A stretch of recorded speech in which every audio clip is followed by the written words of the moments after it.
So I do a lot of work with the bonfire builders. Through that work we've built relationships up over the years. The boys in Orangefield, they lost a friend a few years ago, and in knowing them and understanding what happened, we decided to do some group work with them to sort of help them be able to understand mental health and support each other through difficult times. For me now, within my organisation, we use the park very regularly. We go over, bring the children over into the park. We believe our ethos in our centre is out to play. We believe children should be outside playing, and that's exactly what we do. So Orangefield Park was a staplehood of my childhood growing up and continues to be. I grew up just around the corner and continue to live just around the corner in Clarwood. So this would be somewhere I would pass most days of the week walking with my kids, with my dog, and just love the open area. And I would say Orangefield Park just feels like home to me. My name is Hannah Thompson. I'm a PhD researcher at Queen's University Belfast, and I'm part of the GroundsWell Consortium.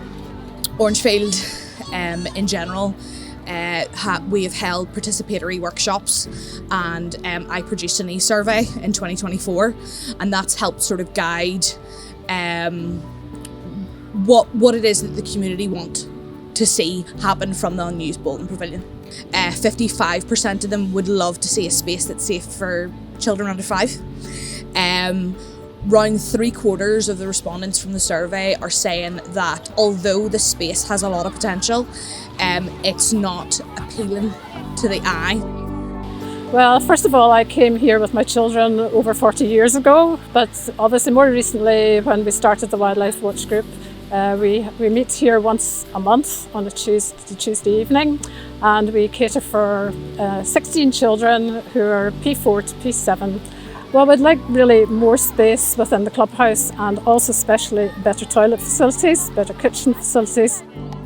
Orangefield Park, given where it is right in the middle, of thousands upon thousands of people. I mean, the amount of young people around here on a Friday and Saturday night and through the summer, and I know amazing work that happens between EastSide Partnership and Alternatives and other youth providers working in this park and making sure that young people are safe and that other people are safe and don't feel intimidated at the same time. So there's an amazing opportunity that we have at this pavilion just behind us.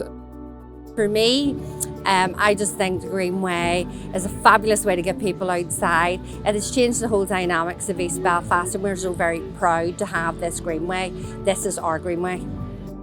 It's just a great park to come to because you've got everything. You've wildlife, you've got the river, the pond up the bit there, up at the Marsh Wiggle Way.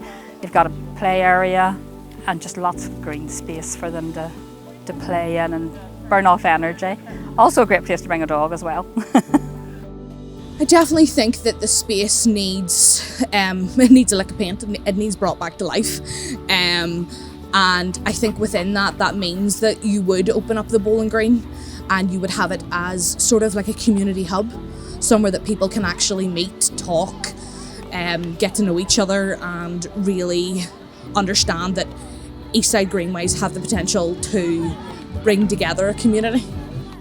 A better space for the sort of the socialising part of it, because park run is all about socialising. It's not just about having a run in the park and coming and volunteering. It's the social. A lot of people depend on it, mental health, it's just meeting people who think that they can't, they're on their own, and we have people walking through the park with their dogs, and they'll stop and they'll have a chat, and then they'll say, "Could I join you? Can I volunteer?"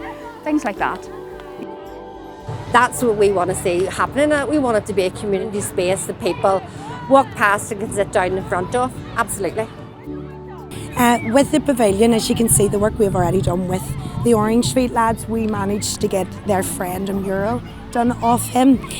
We would love to be able to continue on to work with young people in the evenings in that space. If it was open, they would have somewhere to go. Once their bonfire's done in July, they don't know what to do with themselves, and we see a rise in antisocial behaviour. If we had a safe space for them to be able to come to in the evenings, we'd be able to then de-escalate tensions in the area. It'd be fantastic for it to be open through the day too, for other people who are looking to socialise, but in a safe, familiar place for them and build relationships. So I would love to see it open to the public for them to be able to utilise it more.